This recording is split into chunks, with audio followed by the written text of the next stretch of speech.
अब इस point of view से हम लोग क्वेश्चन सॉल्व करेंगे। तो देखो हम लोग यहाँ पे के सी को के की जगह पे हम के तो हमें निकालना था, जो सी था हमारा वो सी है हमारा 0.1 मोलर, तो 0.1 मोलर रख लिया और जो अंडर रूट था उसको पावर हाफ बना लिया। और पीएच कितना दिया हुआ है 3, तो ये 10 टू दी पावर -3 आ गया। अब आप इसको ऐसे कर लो कि k इंटू 0.5 और ये पावर हाफ जब उधर जाएगी तो स्क्वायर बन जाएगा, तो ये आ जाएगा 10 टू दी पावर -3 की पावर 2। अब k आपको निकालना है तो आप k निकालिए, तो k इक्वल टू हमारे पास आ जाएगा, k इक्वल टू हमारे पास आ जाएगा क्या 10 टू दी पावर -6 अपॉन 0.1। तो ये डेसिमल हटेगा तो यहाँ ऊपर 10 इंटू 10 टू दी पावर -6, तो 1 इंटू 10 टू दी पावर -5। तो देखिए बेटा कोई ऐसा ऑप्शन मिल रहा है यहाँ पे, सेकेंड ऑप्शन मिल रहा है, तो 48 का हमारा सेकेंड ऑप्शन सही हो जाएगा। नेक्स्ट क्वेश्चन की तरफ चलते हैं। Question number 49, for which of these reaction will there be delta S negative. Delta S negative के लिए आप लोग को ये कॉन्सेप्ट पता है कि अगर किसी भी रिएक्शन का डेल्टा एन जी निगेटिव आ जाए तो उसका डेल्टा एस भी निगेटिव होता है। जहाँ पर डेल्टा एन जी क्या है, एन अर्थात मोल और जी मतलब गैस, और डेल्टा माने मोल्स का अंतर। किसी रिएक्शन में प्रोडक्ट और रिएक्टेंट के गैस मोल्स का अंतर ही डेल्टा एन जी है। तो डेल्टा एन जी का फॉर्मूला होता है प्रोडक्ट के टोटल मोल्स गैस वाले माइनस रिएक्टेंट के टोटल मोल्स। तो अगर हम लोग यहाँ फर्स्ट ऑप्शन की तरफ जाते हैं तो ऑप्शन नंबर फर्स्ट में डेल्टा एन जी निकालेंगे। तो अभी ऑप्शन नंबर फर्स्ट में डेल्टा एन जी क्या हो जाएगा, देखो यहाँ पर लिक्विड है तो लिक्विड के तो हम लोग 0 मानेंगे क्योंकि हमें गैस के लेने हैं, और यहाँ गैस है और यहाँ स्टोइकियोमेट्रिक नंबर 1 लिखा हुआ, तो ये 1 आ गया। तो पहले ऑप्शन में -1 आ गया, तो डेल्टा एस निगेटिव हो जाएगी। तो फर्स्ट ऑप्शन में ही ये हो रहा है, आंसर इसका फर्स्ट ही आना चाहिए। लेकिन फिर भी हम लोग आगे चेक कर लेते हैं, क्या ऐसा ना हो कि 2 आंसर आ रहे हो, ऑल ऑफ दीज ऑप्शन भी है, तो ऑल ऑफ दीज होने की वजह से हमें आगे चेक कर लेना चाहिए। तो जब हम लोग ऑप्शन नंबर 2 में जाते हैं तो ऑप्शन नंबर 2 में हम लोग को सिंपली डेल्टा एन जी जब आप करेंगे तो delta N G equal to, देखो प्रोडक्ट साइड पर 2 मोल ऑफ एच आई है, तो यहाँ पर 2 माइनस यहाँ पर 1 और 1 2 हैं गैस, तो 1 + 1 0, तो ये ऑप्शन नहीं हो सकता, इसका डेल्टा एस भी 0 होगा। जब ऑप्शन नंबर 3 की बात करेंगे तो फिर से डेल्टा एन जी निकालेंगे। तो डेल्टा एन जी में देखो यहाँ पर सॉलिड है तो ये नहीं काउंट होगा, ये गैस है तो काउंट होगा, तो 1 सॉलिड का काउंट नहीं होगा, या काउंट करना है तो 0 काउंट करो। यहाँ भी सॉलिड है तो 0 काउंट करो। तो यहाँ पे मुझे +1 आया, तो जो डेल्टा एस है ये पॉजिटिव आएगी। मुझे डेल्टा एस नेगेटिव चाहिए थी तो फर्स्ट ऑप्शन सही हो गया। तो 49 का फर्स्ट ऑप्शन हम लोग ने कर लिया। अब हम लोग बात करेंगे 50 की। तो 50 में क्वेश्चन में कह रहा है calculate the frequency of yellow radiation. Calculate the frequency of yellow radiation having wavelength 5800 angstrom.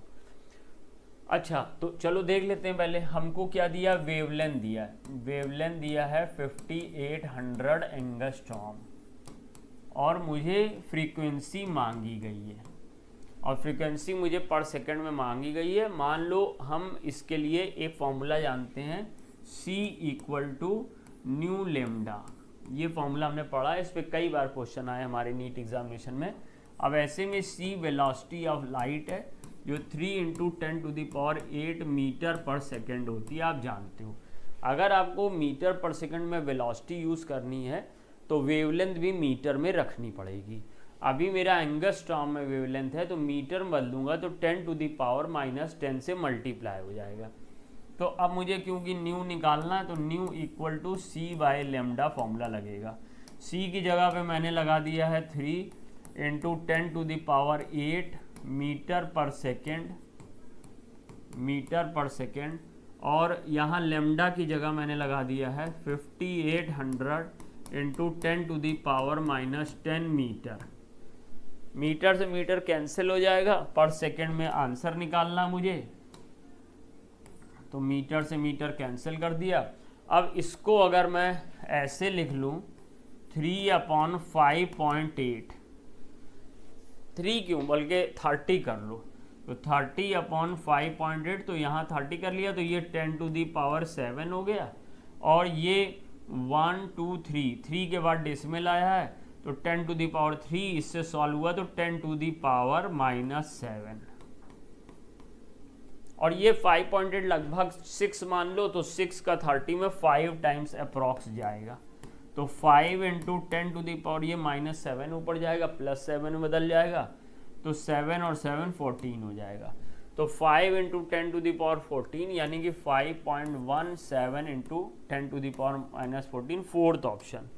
इसमें फर्स्ट ऑप्शन था, इसमें हमारा फोर्थ ऑप्शन है 50th क्वेश्चन में।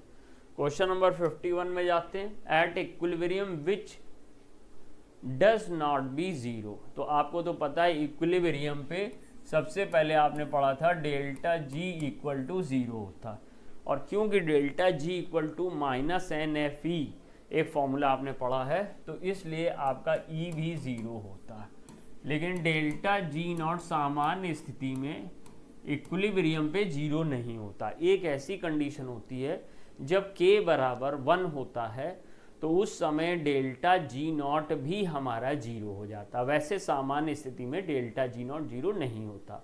जब कभी इक्विलिब्रियम पे प्रोडक्ट का कंसंट्रेशन और रिएक्टेंट का कंसंट्रेशन बराबर हो, या हम ये कह दें k 1 हो, इक्विलिब्रियम कांस्टेंट 1 हो, तो डेल्टा जी नॉट भी ज़ीरो हो सकता है। इस इक्वेशन के हिसाब से delta G naught equal to -RT ln k, तो k इक्वल टू 1 होगा तो ln 1 ज़ीरो हो जाएगा, ये पूरा फॉर्मूला ज़ीरो हो जाएगा, तो डेल्टा जी नॉट बराबर ज़ीरो होगा। अगर वो यहाँ पे ऑप्शन देखो तो ई सेल दिया है, ये ज़ीरो है, वो कह रहा है डज नॉट ज़ीरो, तो ये तो ज़ीरो है, ये भी ज़ीरो है, डेल्टा जी नॉट ज़ीरो नहीं है, यानी ओनली थर्ड।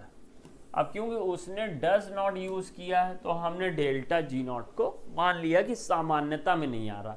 कैन नॉट अगर देता कि जो इक्विलिब्रियम पे can not be a zero, तो फिर डेल्टा जी नॉट भी उसमें हम लोग कंसीडर कर लेते, क्योंकि डेल्टा जी नॉट भी ज़ीरो हो सकता है जब k बराबर 1 हो। तो फिलहाल यहाँ पे डज नॉट लिखा है तो कोई प्रॉब्लम नहीं है, तो 2 को ज़ीरो मानिए। At equilibrium which does not be zero, E नहीं ज़ीरो होगा और डेल्टा जी मतलब ई ज़ीरो होगा, डेल्टा जी ज़ीरो होगा, लेकिन डेल्टा जी नॉट ज़ीरो नहीं होगा। तो आंसर हो गया थर्ड। 52 क्वेश्चन में चलते हैं। बॉन्ड लेंथ हमें निकालनी है। सब बच्चे जानते हैं, कई बार हम लोग ने इस क्वेश्चन को सॉल्व किया है कि बॉन्ड लेंथ को हम लोग बॉन्ड ऑर्डर से कंपेयर करते हैं। बॉन्ड ऑर्डर का इन्वर्सली प्रोपोर्शनल होता है बॉन्ड लेंथ। तो जब आप लोग यहाँ पर इसका बॉन्ड ऑर्डर O2 का निकालोगे, O2 माइनस का, जब बॉन्ड ऑर्डर निकालोगे O2 2 माइनस का, तो O2 का देखो बॉन्ड ऑर्डर 2 होता है। या हम लोग ये कहते हैं कि जो टोटल इलेक्ट्रॉन 16 होते हैं, तो मॉलिक्यूलर ऑर्बिटल थ्योरी के अकॉर्डिंग बॉन्ड ऑर्डर 2 आता है। O2 2 माइनस में 18 इलेक्ट्रॉन है, 18 इलेक्ट्रॉन F2 में भी होते हैं फ्लोरीन में, और F2F सिंगल बॉन्ड F बनाता है, यानी इसका बॉन्ड ऑर्डर 1 है। अब जहाँ तक बात आती है O2 माइनस का बॉन्ड ऑर्डर निकालने के लिए, तो इसका बॉन्ड ऑर्डर 1.5 है, निकाल सकते हो। O3 का बॉन्ड ऑर्डर भी 1.5 है और O2 का बॉन्ड ऑर्डर 2 है। तो देखो जिसका बॉन्ड ऑर्डर सबसे ज़्यादा है उसकी बॉन्ड लेंथ सबसे छोटी है, तो O2 की सबसे छोटी होगी। चारों ऑप्शन में O2 की सबसे छोटी है। जिसका बॉन्ड ऑर्डर सबसे कम है उसकी बॉन्ड लेंथ सबसे बड़ी होगी, तो O2 2 माइनस की सबसे बड़ी होगी। तो O2 2 माइनस की सबसे बड़ी सारे ऑप्शन में है। अब बचा हमारे पास O2 2 माइनस, यहाँ पर तो देखो O2 की बड़ी दिखा दी, तो ये गलत हो गया, और इसमें भी बड़ी दिखा दी, तो ये तो ऐसे ही गलत हो गया। इसमें O2 की छोटी है, O2 2 माइनस की बड़ी है, और O2 माइनस और O3 का बॉन्ड ऑर्डर बराबर है, तो बॉन्ड लेंथ बराबर होगी। तो थर्ड ऑप्शन मोस्ट करेक्ट हो जाएगा। नेक्स्ट क्वेश्चन की तरफ चलते हैं। क्वेश्चन नंबर 53 हमारे पास आ रहा है नेम IUPAC नॉन के IUPAC ऑफिशियल नेम बता रहा है और कह रहा है कि कौन इनकरेक्ट है। तो यहाँ पर हमें दिया है अनऑक्टियम, यानी एटॉमिक नंबर 118 है, तो 118 का नाम ओगानिसॉन होता है।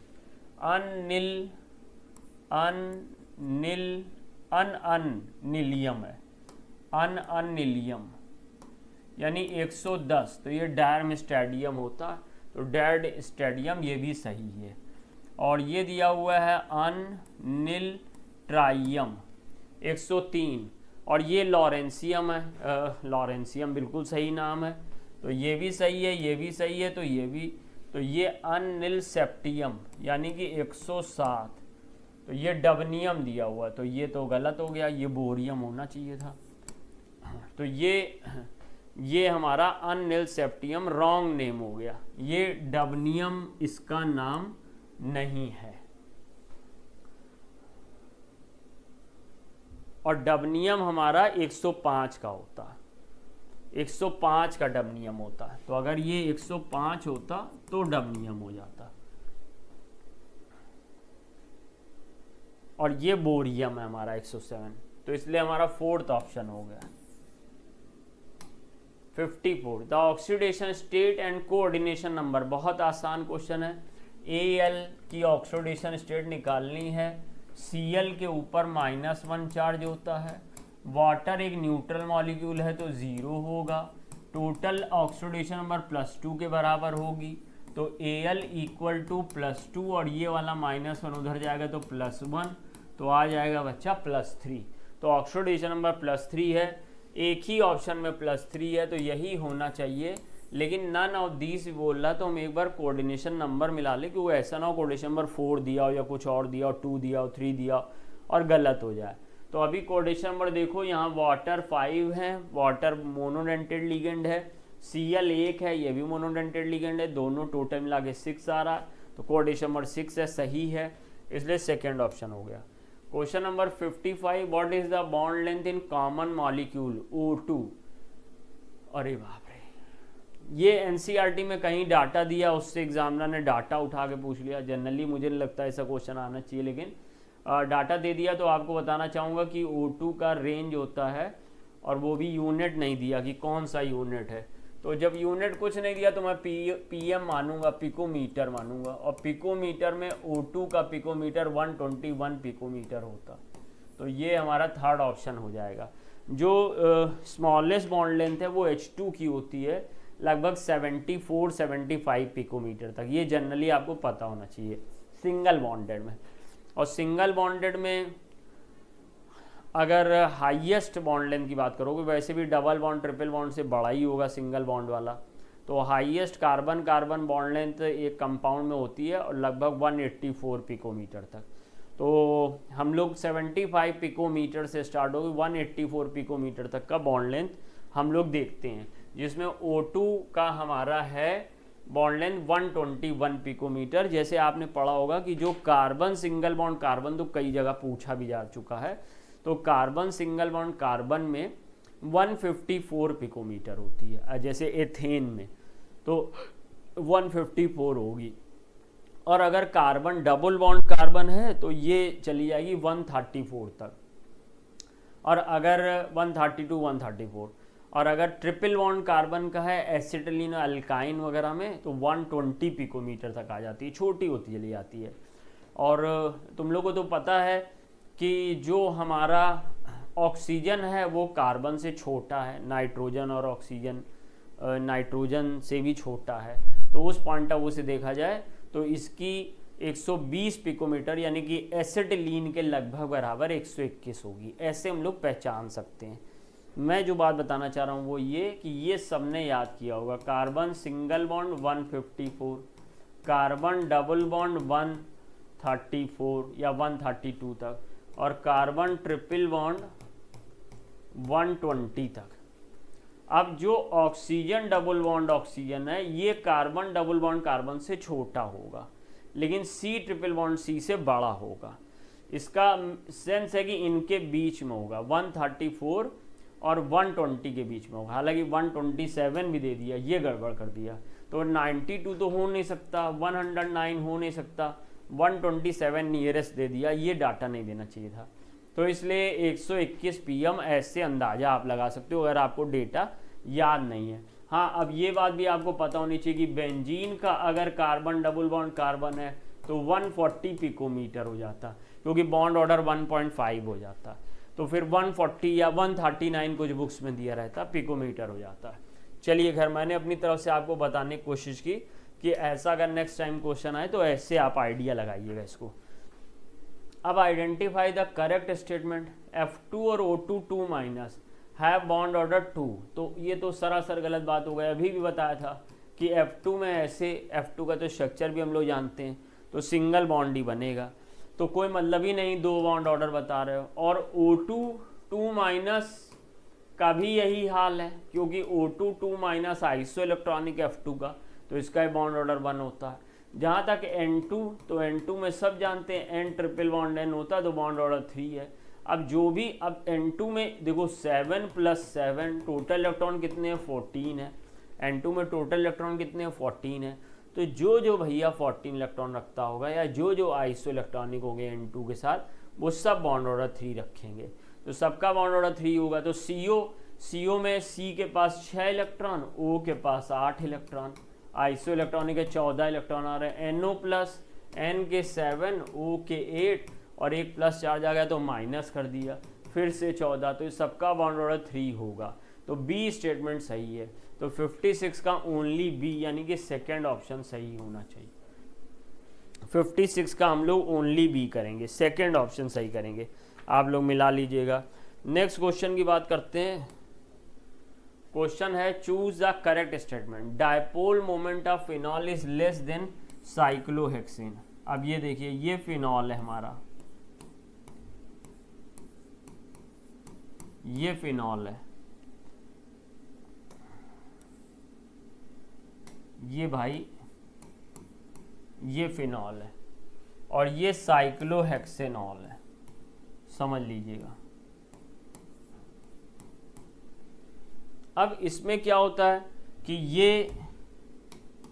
ये कार्बन है, ये ऑक्सीजन है, तो ऑक्सीजन हाई इलेक्ट्रोनेगेटिव है, तो इस पे पार्शियल माइनस, इस पे पार्शियल प्लस आ जाता है।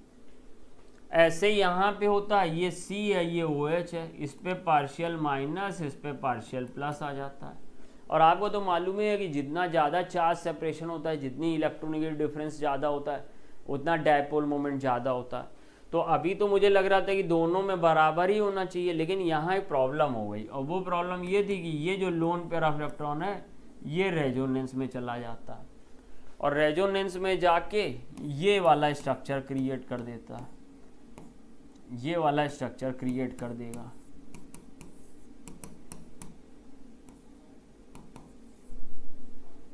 ये स्ट्रक्चर क्रिएट कर देगा। अब सर O पे आ गया प्लस, और जब O के प्लस आ गया तो ये माइनस चार्ज में कमी आने लगी, तो पोलैरिटी में कमी आने लगी, तो फिर इसका डायपोल मोमेंट कम हो जाएगा और इसका डायपोल मोमेंट ज़्यादा हो जाएगा, क्योंकि इसका रेजोनेंस इफेक्ट की वजह से इसकी पोलैरिटी में कमी आ रही है। तो लिख रहा dipole moment of phenol is less than cyclohexanol. जी हाँ, ये बिल्कुल बात सही है, तो सही हो गया।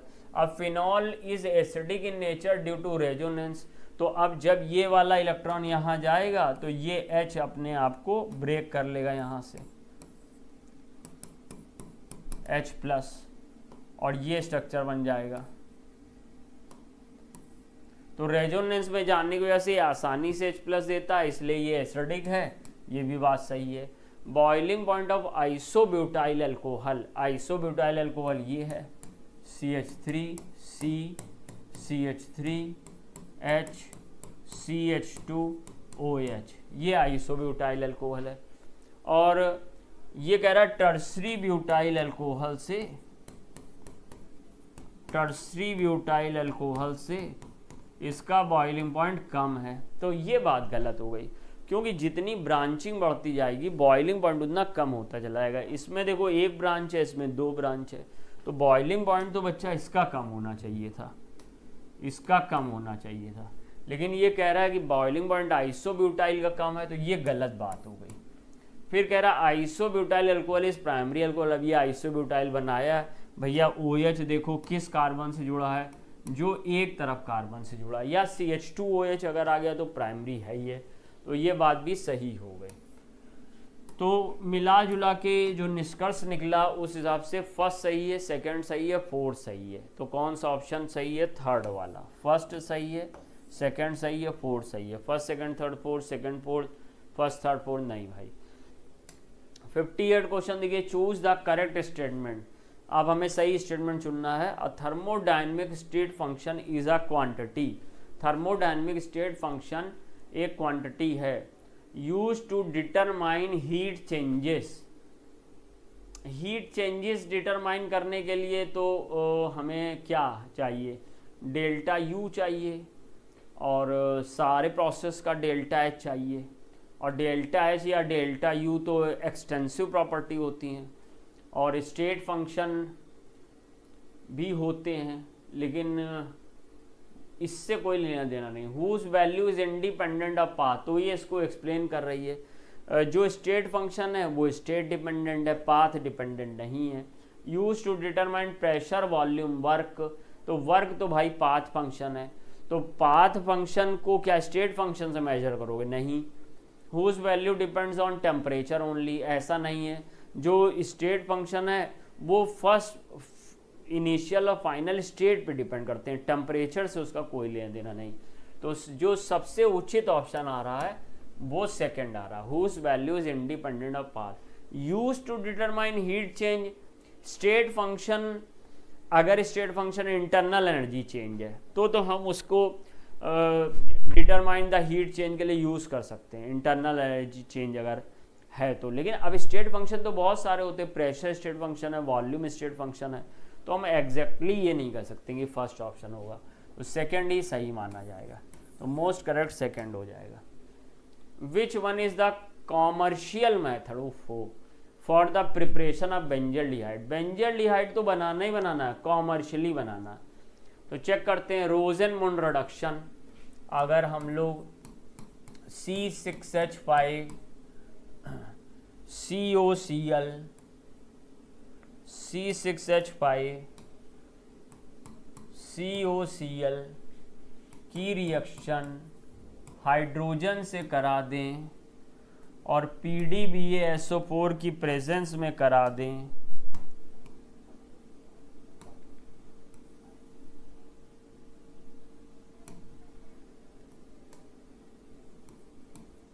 PDBaSO4 की प्रेजेंस में करा दें तो C6H5 CHO मिल जाएगा और HCl मिल जाएगा। ये रोजेनमुंड रिडक्शन है, लेकिन भाई साहब ये इंडस्ट्रियल मेथड नहीं, क्योंकि कॉस्टली मेथड है ये। C6H5 COCl ही कॉस्टली, इंडस्ट्री में सस्ता चाहिए होता है, कम लागत में बन जाए। इटार्ड रिएक्शन, इटार्ड रिएक्शन में C6H5 CH3 टॉलीन की रिएक्शन हम लोग कराते हैं, टॉलीन की रिएक्शन कराते हैं क्रोमिल क्लोराइड से, CrO2Cl2 से CH2 की प्रेजेंस में, और फिर हाइड्रोलिसिस करते हैं। क्रोमिल क्लोराइड से कराने के बाद हाइड्रोलिसिस करते हैं, तो फिर से मुझे बेंजल्डिहाइड मिल जाएगा। हाँ, बेंजल्डिहाइड तो बनाने का ये प्रोसेस है, लेकिन कॉमर्शियली नहीं, थोड़ा बहुत बना सकते हैं। एयर से ऑक्सीडेशन कंट्रोल कंडीशन में टेम्परेचर प्रेशर से भी कर सकते हो, या क्रोमिल क्लोराइड से भी कर सकते हो।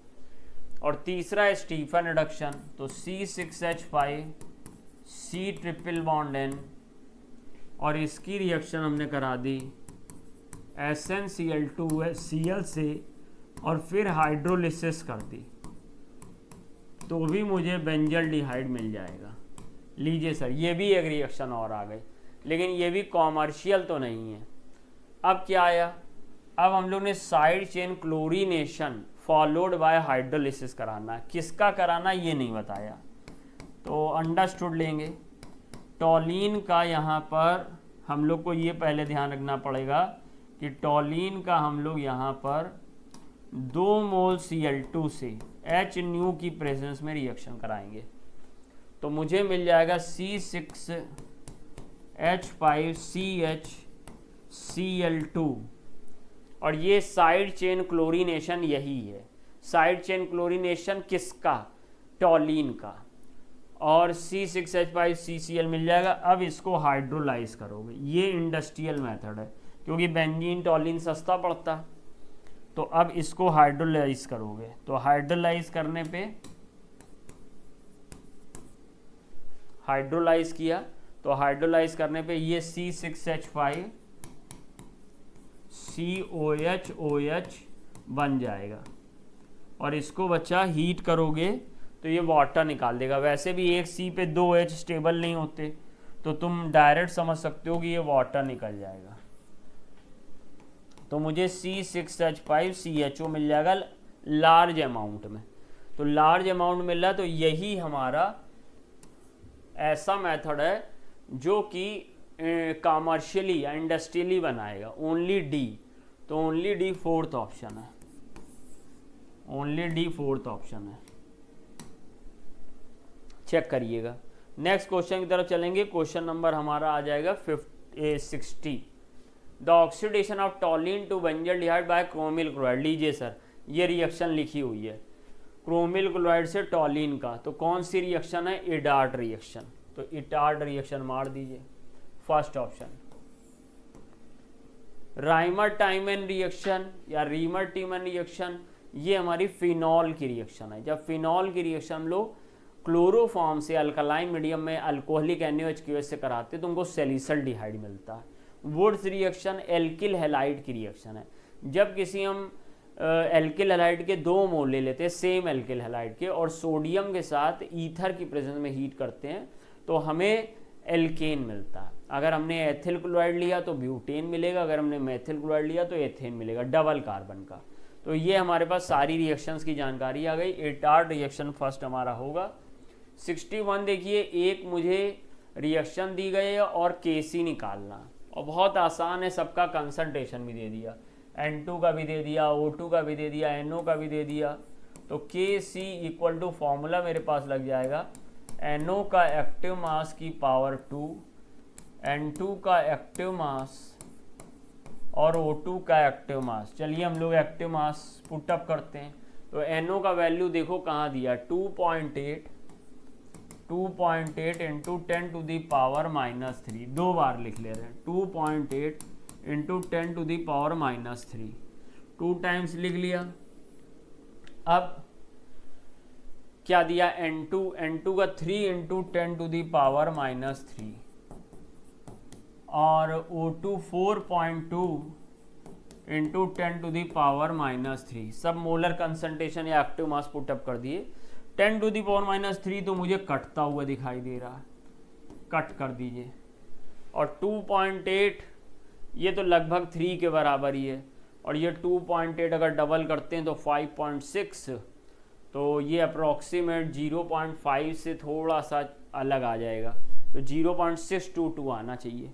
तो अब कैलकुलेट करके या तो देख लो कि 0.66 आ रहा है और या फिर आइडिया लगा लो। तो मुझे लग रहा है यहाँ पे 0.662 आ जाना चाहिए, 0.622 सॉल्व कर लेना। ये लगभग बराबर है या थोड़ा सा मान लो कम है ये, तो इसको थोड़ा बढ़ाओगे तो यहाँ 2.5 कर देंगे। 4.2 2.5 का डबल 5 होता है, तो उस हिसाब से देखें तो 0.5 से ज़्यादा आ जाएगा।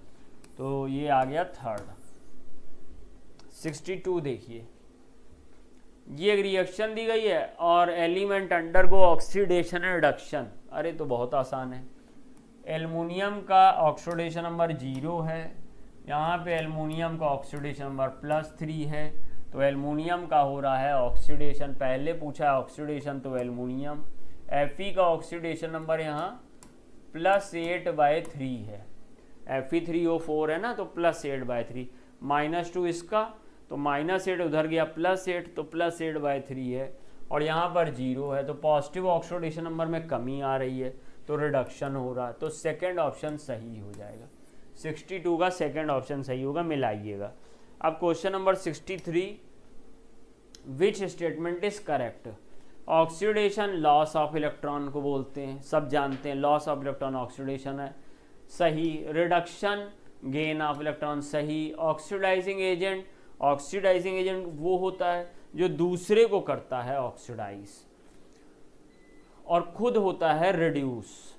दूसरे को करता है ऑक्सीडाइज और खुद होता है रिड्यूस, तो रिड्यूस होगा तो इलेक्ट्रॉन गेन करेगा। यहाँ डोनर ऑफ इलेक्ट्रॉन है तो गलत।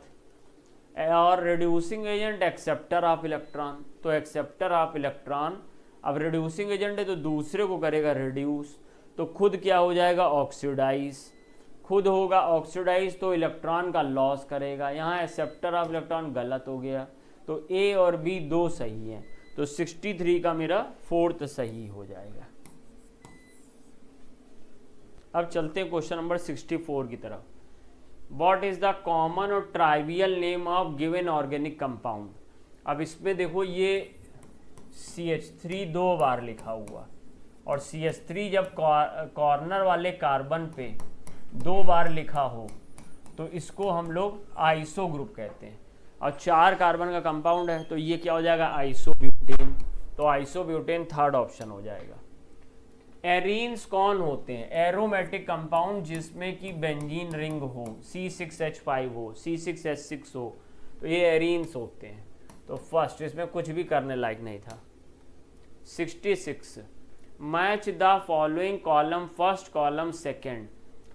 ऑर्थो एथिल एनीसॉल, एनीसॉल आपका मेथॉक्सी बेंजीन होता है, ये एनीसॉल है, और इसके ऑर्थो पे एथिल ग्रुप लगा हो तो देखो ये OCH3 को O में एथिल ले लिया और C2H5 लगा, तो ये A वाला तो मैच कर रहा फर्स्ट से।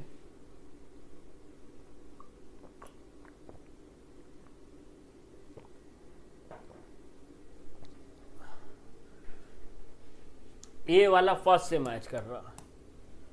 पैरा नाइट्रो एनलीन, एनलीन में NH2 ग्रुप होता है और पैरा पे नाइट्रो, B वाला सेकेंड से मैच कर रहा। 2,3 di bromo 1 phenyl pentane, numbering करते हैं 1 2 3 4 5। तो 1 पे फेनिल लगा, 2 और 3 पे डाई ब्रोमो लगा, 5 कार्बन की चेन है, पेंटेन है, तो ये भी सही है। पूरा मिल कुछ सीधा सीधा बना दिया, कुछ इधर उधर भी नहीं किया। तो अब सीधी सी बात है, अब तो मिल ही गया। A का फर्स्ट, B का सेकंड, C का थर्ड और D का फोर्थ। ये फोर्थ का स्ट्रक्चर सामने सामने लिखा हुआ, तो फर्स्ट ऑप्शन यहाँ पे हम लोग कर लेंगे।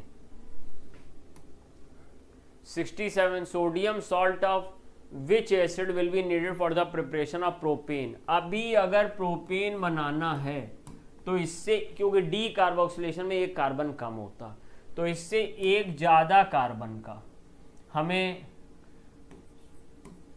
सोडियम सॉल्ट लेना होगा, C3H7CONA लेना होगा, C3H7CONA। तब हम लोग इसकी यहाँ पर क्या करेंगे, सोडियम सॉल्ट का D कार्बोक्सिलेशन यानी NaOH और CaO से रिएक्शन करेंगे। अब ये आएगा कहाँ से, ये आएगा C3H7COH का NaOH से रिएक्शन करा के। और ये कौन है, ये सर ब्यूटेनोइक एसिड है, तो ब्यूटेनोइक एसिड फर्स्ट। ये देखिए, ये एक जनरल रिएक्शन है कंबस्शन ऑफ एल्कीन का। तो मुझे यहाँ पे पूछ रहा है कि X क्या है, O2 के कितने मोल होंगे। तो ठीक है भाई, यहाँ देखो O कितने हैं, 2NO है यहाँ पे, और यहाँ पर 1 है तो ये N+1 है, इस साइड 3N+1O है। तो हमें जितना चाहिए होता है हम यहाँ पर लिख लेंगे 3N+1, और क्योंकि यहाँ पे हमें तो 3N+1O चाहिए था, ये O2 है तो उसका आधा कर देंगे, तो 3N+1, 3N+1/2, 4N होगा नहीं, 2N होगा नहीं, 2N होगा नहीं, थर्ड। तो इस तरह से बच्चों मेरे वाले पार्ट के क्वेश्चन मैंने कंप्लीट किए। आज का पेपर इजी था, आपने आसानी से कर लिया होगा, बहुत मुझे कुछ बताना नहीं पड़ा। बाकी आगे और भी नेक्स्ट टेस्ट में हम लोग मिलते रहेंगे, कुछ ट्विस्टेड क्वेश्चंस भी होंगे, मेरे साथ बने रहिएगा, मैं डिस्कस करूंगा, आपको ट्रिक्स बताऊंगा। बहुत बहुत शुक्रिया, धन्यवाद। जय हिंद बच्चों, गुड इवनिंग सभी को।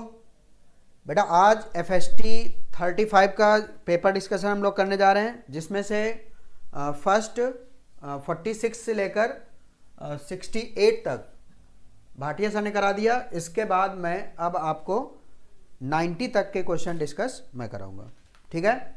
तो देखते हैं, बहुत ही सिंपल पेपर था बेटा आज का, तो स्टार्ट करते हैं।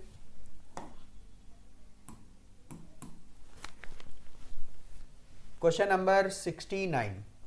क्वेश्चन नंबर 69 में कहा गया है कि बेटा ये एल्केन है, देखो जरा, C6H14 यानी CnH2n+2 को फॉलो कर रहा है, DU इसकी क्या है, 0 है, यानी एल्केन है। और इस एल्केन का मैं करा रहा हूँ पायरोलिसिस यानी हाई टेम्परेचर पर इसकी रिएक्शन, और हाई टेम्परेचर पर जब रिएक्शन कराते हैं तो डिफरेंट डिफरेंट लोअर हाइड्रोकार्बन बनने की पॉसिबिलिटी होती है। तो यहाँ पर बहुत सारे लोअर हाइड्रोकार्बन बनते हुए दिखाई दे रहे हैं, उनमें पूछ रहा है कि X क्या है, Y क्या है, Z क्या है। तो देखो जरा बेटा, यहां पर अगर देखें हम लोग 6 कार्बन और यहां पर केवल हाइड्रोजन निकले हैं, इसका मतलब कि इसमें कितने कार्बन होंगे 6, और 2 हाइड्रोजन निकले हैं, और 2 हाइड्रोजन अगर इसमें कम कर दें तो ये फार्मूला क्या बन जाएगा C6H12। C6H12 ये नहीं होगा, C6H12 2 जगह। आगे देखते हैं, अगर इसकी पॉसिबिलिटी सोचे तो देखिए 2 कार्बन निकल गए, इसका मतलब है 4 कार्बन, ठीक है। तो C4 ये हो गया, और यहां 14 थे, 6 यहां दिख रहे हैं, 14 थे 6 दिख रहे हैं, इसका मतलब 8 का हाइड्रोजन बचे हैं, तो C4H8 ये हो गया, C4H8 ये गया। आंसर कौन सा हो गया, 4th। चलो लास्ट भी देख लेते हैं, 2 कार्बन यहाँ, 1 कार्बन यहाँ, 3 कार्बन यहाँ पर हो गए, इसका मतलब यहाँ पर कितने कार्बन होंगे 3 कार्बन, और हाइड्रोजन देखें तो 4 और 4 8, और 8 और 6 14, यानी कि इतने, ये आंसर हो जाएगा कौन सा बेटा। नेक्स्ट क्वेश्चन चलते हैं बेटा। अगला क्वेश्चन है question number 70। The boiling point of benzene यहां पर दिया हुआ है, बॉइलिंग पॉइंट ऑफ बेंजीन, तो TB solution, solvent, TB solvent, तो टीबी सॉल्वेंट दिया है 353.23 kelvin, 253.23 kelvin.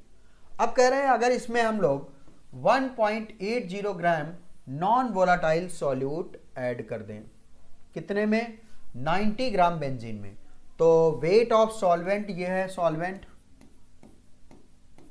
Weight of solvent, और ये दिया हुआ है weight of non volatile solute 1.80, ठीक है। कह रहे हैं कि boiling point is raise to, अब बॉइलिंग पॉइंट कितना हो गया, टीबी सॉल्यूशन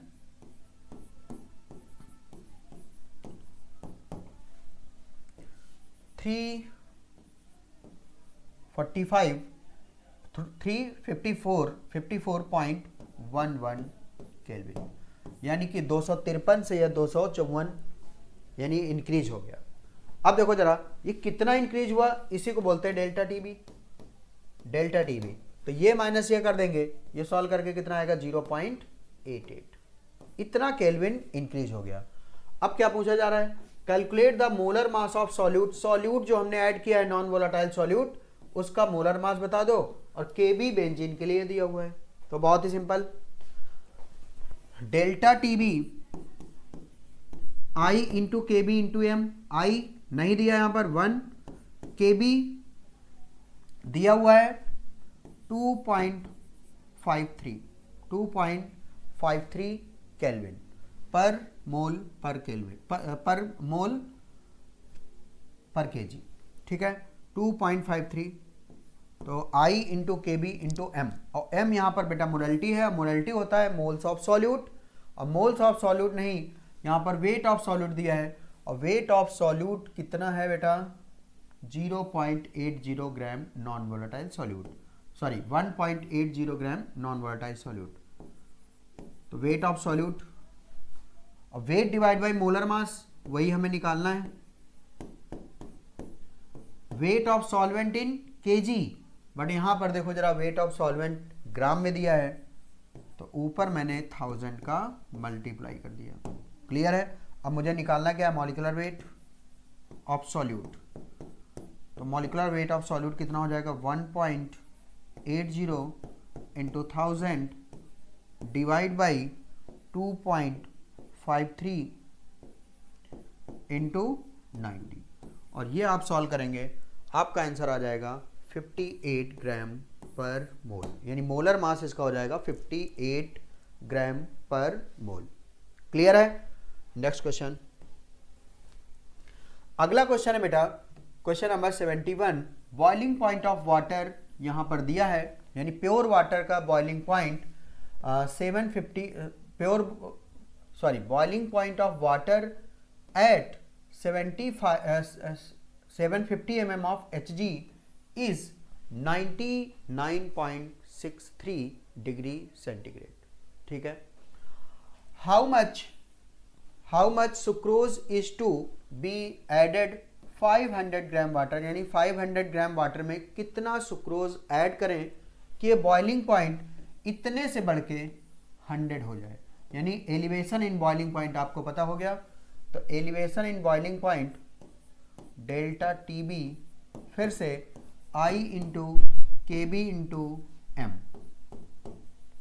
क्लियर है. और फिर से यहां पर पूछा जा रहा है आपको given boiling point of water how much sucrose. अच्छा, सुक्रोज कितना ऐड करें, यानी कि मास ऑफ सॉल्यूट हमें पूछा जा रहा है. अब देखो जरा, पहले जो बॉइलिंग पॉइंट था वो कितना था 99.63. अब बॉइलिंग पॉइंट कह रहे हैं कि नॉन वोलेटाइल सॉल्यूट ऐड करने पर बॉइलिंग पॉइंट कितना हो गया 100. तो इसका मतलब कि हम लोग क्या कर लें, इसका डेल्टा टी बी यहां से निकाल लें. तो डेल्टा टी बी 100 माइनस 99.63 करेंगे तो ये कितना आ जाएगा 0.37. तो ये आ गया एलिवेशन इन बॉइलिंग पॉइंट 0.37. अब फार्मूला लगाते हैं डेल्टा टी बी बराबर आई into K B into M. तो ये 0.37 आई 1 है सुक्रोज, नॉन इलेक्ट्रोलाइट है. के बी यहां पर दिया हुआ है कितना 0.52. मोलैलिटी होता है मास ऑफ सॉल्यूट जो कि हमें निकालना है अपॉन में molar mass 342, weight of solvent in KG, और यहां पर वेट ऑफ सॉल्वेंट इन ग्राम है 500 ग्राम. अब 500 ग्राम को केजी में बदलेंगे तो ये आ जाएगा 1/2 kg. ये हो गया. अब हमें निकालना क्या है, केवल वेट. तो वेट बराबर क्या हो जाएगा, ये इधर मल्टीप्लाई 0.37 इंटू 342 अपान में 0.52 इंटू 2. ये आ जाएगा 0.37 इंटू 342. ठीक है, डिवाइड बाई 0.52 अपान में 2. तो ये सॉल्व करेंगे बेटा, आपका आंसर आ जाएगा 121.67 ग्राम. ये आपका शुगर इतनी यानी सुक्रोज इतनी ऐड करेंगे तो बॉइलिंग पॉइंट बढ़ के कितना हो जाएगा 100. Next question 72. Why does the conductivity of solution decreases with dilution. कह रहा है कि डाइल्यूशन करने पर कंडक्टिविटी डिक्रीज हो जाती है. बिल्कुल बात सही है. ऐसा क्यों? तो आंसर है पर यूनिट वॉल्यूम में नंबर ऑफ सॉल्यूट पार्टिकल क्या हो जाते हैं, डिक्रीज हो जाते हैं. तो यहां पर तीनों ही आंसर सेम कर दिया. The number of ions per unit volume decreases, number of ions per unit volume decreases, number of ions per unit volume, ये सब बेटा यहां पर सेम कर दिया गया है. क्लियर है. तो यहां पर कुछ गड़बड़ी है. तो अब हम लोग तीनों जब ऑप्शन ही सेम है और यही आंसर भी है तो कोई भी आंसर मारेंगे तीनों ही क्या है, सही है. क्लियर है. चलो, तो number of ions per unit volume decrease होने की वजह से डाइल्यूशन करने पर हम लोग क्या करते हैं, कंडक्टिविटी डिक्रीज हो जाती है. अगला 73. फॉर द रिएक्शन, एक रिएक्शन है reactant to product. The concentration of reactant कह रहे हैं चेंज हो रही है 0.03 से 0.02 इन 25 मिनट. ठीक है. तो चेंज इन कंसंट्रेशन यानी कि average rate, change in concentration upon में चेंज इन टाइम. तो कंसंट्रेशन में चेंज कितनी हुई 0.03 से 0.02 यानी 0.01 अपॉन में चेंज इन टाइम बेटा 25 मिनट है और हमें यह चाहिए किसमें, सेकंड में. तो यहां पर मैंने 25 मिनट को सेकंड बदल दिया, ये हो गया. क्लियर है. अब मैं अगर ऊपर 100 से मल्टीप्लाई करूं और 100 से डिवाइड करूं, क्लियर. तो अपना ये 25 चौको 100 और ये अगर इसको काटे तो 15 चौको 60, ये हो गया। और ये 10 टू पावर माइनस 2, ये ऊपर ले जाएंगे 10 टू पावर माइनस 2, तो ये 10 टू पावर माइनस 4 हो गया। और अगर मैं 10 टू पावर माइनस 6 लिखूँ तो मैं 100 से और मल्टीप्लाई कर लूँ, अपान में कितना हो गया 15, 15 छक्के 90 यानी 6 point something into 10 to power minus 6। Answer कौन सा हो जाएगा 4। क्लियर है? चलो अगला क्वेश्चन देखते हैं। 74 बहुत easy question. The reaction, identify the reaction order. क्या पता करना है? ऑर्डर पता करना है।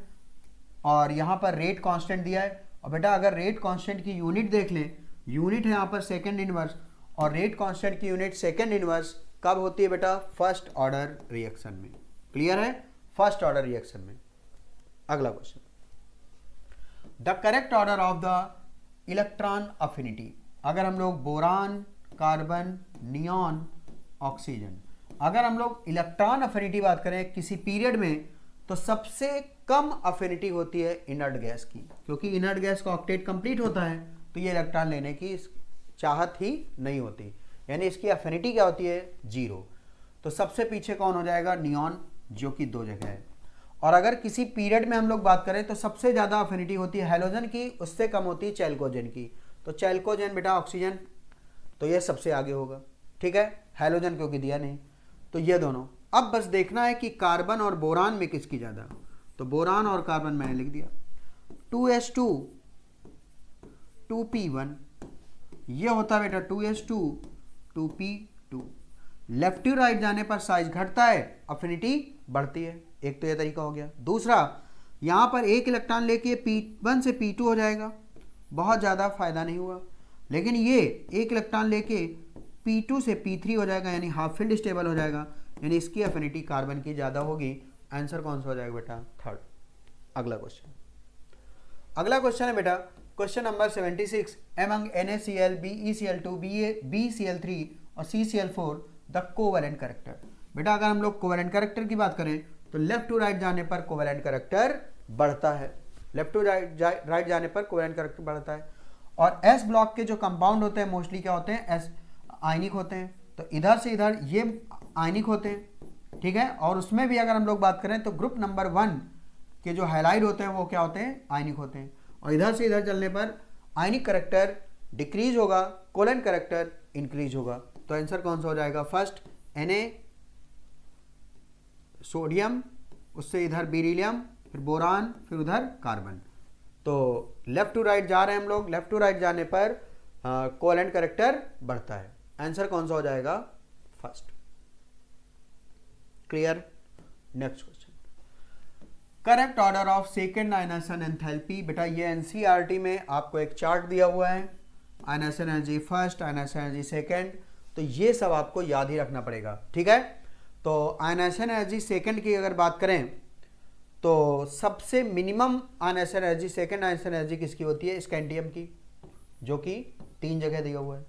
और सेकेंड आयनाइजेशन एनर्जी अगर हम लोग इनमें सब में बात करें तो क्रोमियम अगर हम लोग देखें 4s1 3d5, 4s1 3d5, तो एक इलेक्ट्रॉन निकालते ही बेटा ये क्या हो गया? हाफ फील्ड, और ये हाफ फील्ड स्टेबल होता है। लेकिन जब दूसरा इलेक्ट्रॉन निकालने जा रहे होंगे तो आयनाइजेशन एनर्जी इसकी बहुत ज़्यादा हो जाती है, क्योंकि हाफ फील्ड स्टेबल से इलेक्ट्रॉन निकालना बहुत कठिन हो जाता है। तो इसका मतलब स्कैंडियम, टाइटेनियम, वैनिडियम, इन सबसे ज़्यादा क्या किसका होगा? क्रोमियम का। आंसर कौन सा हो जाएगा? 4। क्लियर है? Next question, which of the following has A shape different from the other 3 species, यानी 3 से डिफरेंट शेप किसका है? तो अगर हम लोग बात करें BF4 का, तो अगर इसकी हाइब्रिडाइजेशन की बात करें तो हाइब्रिडाइजेशन सेंट्रल एटम के पास valence electron 3, side atom monovalent 4, और -1 है तो 1 + 1 और डिवाइड बाई 2, तो 4 3 7 और 1 8 डिवाइड बाई 2, डिवाइड बाई कितना? 4 हो जाएगा। और 4 का मतलब हाइब्रिडाइजेशन हो गया sp3, और 4 माइनस साइड एटम 4 यानी 1 लोन पेयर, तो इसका हाइब्रिडाइजेशन हो जाएगा sp3, ये टेट्राहेड्रल, ये भी sp3 टेट्राहेड्रल, ये भी sp3 tetrahedral.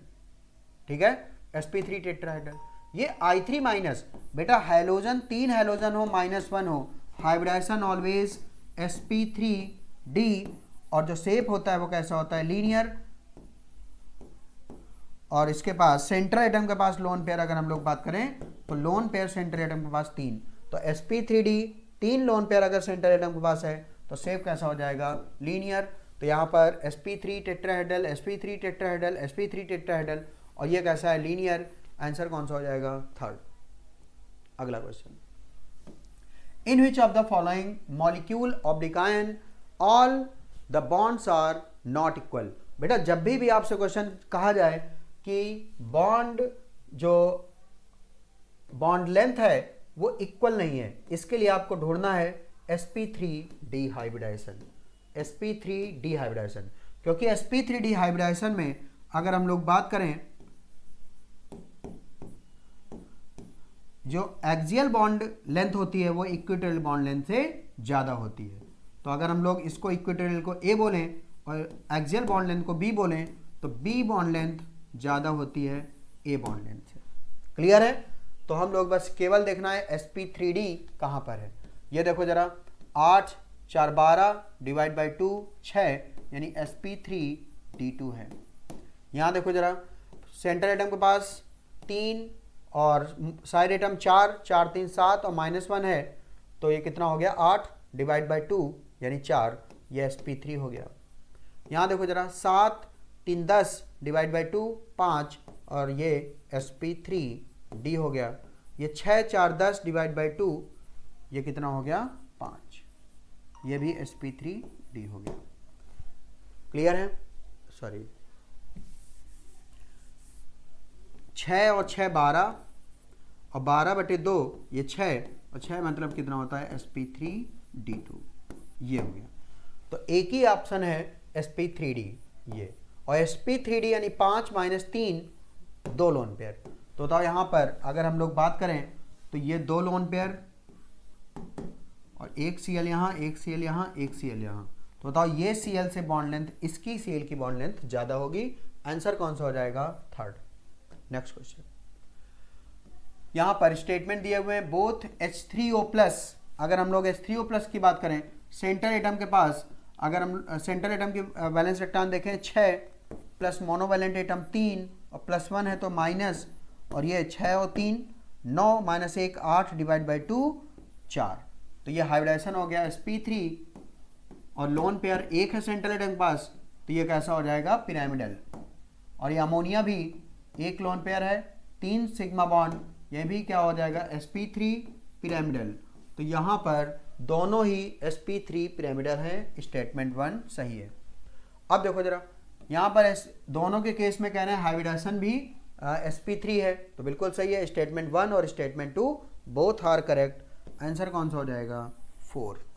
Next question, statement Ce+4 कह रहे हैं डायामैग्नेटिक इन नेचर। जरा देखना, अगर हम लोग सीरियम की बात करें तो ये होता है 58, और अगर इसकी इलेक्ट्रॉनिक कॉन्फ़िगरेशन की बात करें तो हमने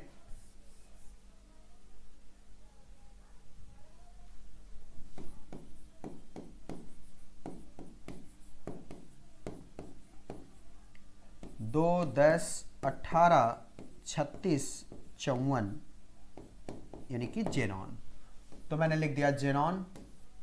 तो ये 54 इलेक्ट्रॉन भर गए, और 54 और 4 यानी 4 इलेक्ट्रॉन भरना है, 6s2 4f और 5d। और ये सीरियम के केस में d1 होता है, बाकी बचे तो 2 और 1 3, बचा कितना, 1, तो ये हो गया। अगर हम लोग बात करें Ce+4, और +4 कहते हैं बेटा पहले ये 2 ये निकल गए, फिर 1 ये निकल गया, फिर 1 ये निकल गया, तो ये क्या हो गया, सब। अब ये बन गया जीनॉन, यानी कि ये स्टेबल कॉन्फ़िगरेशन प्राप्त कर लेगा। तो Ce+4 अनपेयर्ड इलेक्ट्रॉन 0 हो गए, ये डायामैग्नेटिक इन नेचर, बिल्कुल बात सही है। Ce+4 act as oxidising agent. अगर बेटा हम लोग बात करें Ce+4 और Ce+3 में जो लैंथेनाइट की मोर स्टेबल स्टेट होती है वो होती है +3, तो स्टेबल कौन सी है, +3। अगर स्टेबल +3 है तो +4 खुद रिड्यूस होना चाहेगा किसमें, +3 में। अगर ये खुद रिड्यूस होगा तो एजेंट कैसा होगा बेटा, ऑक्सीडाइजिंग एजेंट। तो तो एक्ट एज ऑक्सीडाइजिंग एजेंट, ये भी स्टेटमेंट सही है। आंसर हो जाएगा both statement 1 and statement 2 both are correct. Answer हो जाएगा 4। अगला क्वेश्चन 82। बेटा अगर हम लोग बात करें कोऑर्डिनेशन आइसोमेरिज्म, मैच दो कॉलम का क्वेश्चन है, कोऑर्डिनेशन आइसोमेरिज्म। कोऑर्डिनेशन आइसोमेरिज के लिए कैटायन और एनायन दोनों ही क्या होते हैं, कॉम्प्लेक्स। हम लोग मेटल का एक्सचेंज भी कर सकते हैं और लिगैंड का भी एक्सचेंज कर सकते हैं। तो इसकी मैचिंग किससे हो जाएगी, कोऑर्डिनेशन आइसोमेरिज्म के लिए कैटायनिक एनायनिक कॉम्प्लेक्स चाहिए, ये हो गया। यहाँ पर अगर हम लोग बात करें ब्रोमाइड को अंदर ला सकते हैं, सल्फेट को बाहर ला सकते हैं, तो ये आयनाइजेशन आइसोमेरिज शो कर सकता है। और यहाँ पर एम्बिडेंटेड लिंकेज साइनाइड आइसोसाइनाइड कर सकते हैं, तो ये लिंकेज शो कर सकता है। तो ए की मैचिंग थर्ड से, ए की मैचिंग थर्ड से, बी की मैचिंग सेकंड से और सी की मैचिंग फर्स्ट से, सी की मैचिंग फर्स्ट से। आंसर कौन सा हो जाएगा बेटा, 4th। नेक्स्ट क्वेश्चन कह रहे हैं कि अमोनिया कार्बन मोनो कोबाल्ट और ammonia, ammonia cobalt ammonia bond angle values in face, इसके आइसोमर में, फेस आइसोमर में इसके बॉन्ड एंगल क्या होंगे अमोनिया CO अमोनिया में। तो देखो जरा, क्योंकि ये Ma3B3 में होता है बेटा फेस और मर आइसोमेरिज्म Ma3B3 ये चाहिए, और ये कोऑर्डिनेशन नंबर 6 है, यानी शेप इसका कैसा हो जाएगा, ऑक्टाहेड्रल। तो अगर हम लोग बात करें ये M, ये मैंने बना दिया। फेस का मतलब ये होता है बेटा कि अगर ये और ये और ये लगातार 3 लिगैंड क्या हो, सेम हो, तो अमोनिया अमोनिया अमोनिया, अगर ये लगातार तीनों ये सेम लिगैंड हो तो बोलेंगे फेस।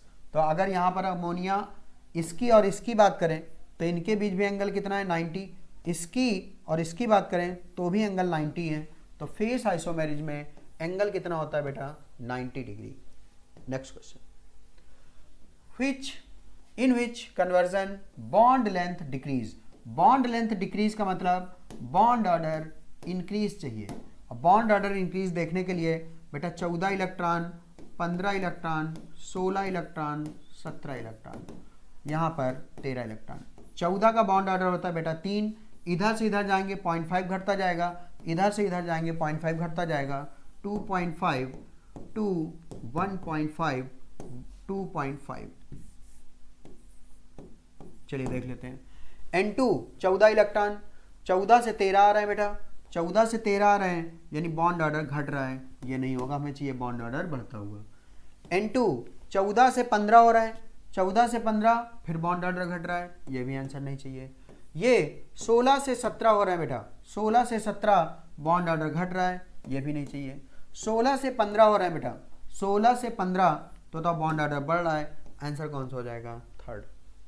नेक्स्ट क्वेश्चन 85, ए मोलल सोल्यूशन, 1 मोलल सोल्यूशन का मतलब क्या होता है कि 1 मोल सॉल्यूट, 1 मोल सॉल्यूट कितने में है, 1 मोल सॉल्यूट डिजॉल्व्ड इन 1 kg सॉल्वेंट में, ये होता है। अगर इसको आधा कर दें तो ये भी क्या हो जाएगा, आधा।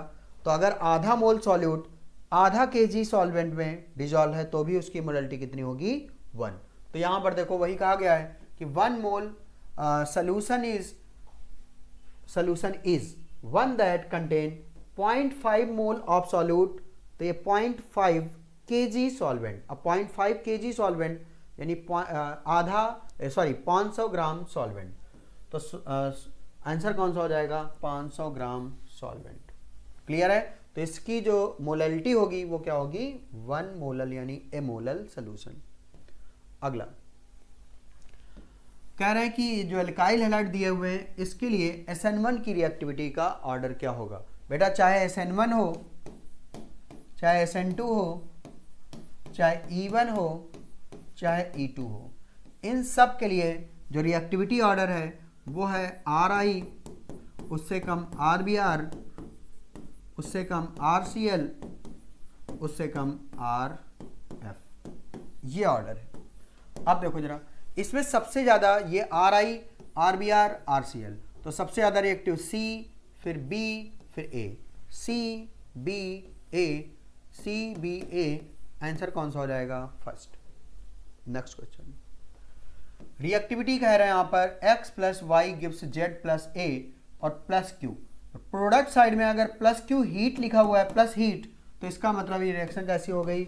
Exothermic, delta H negative.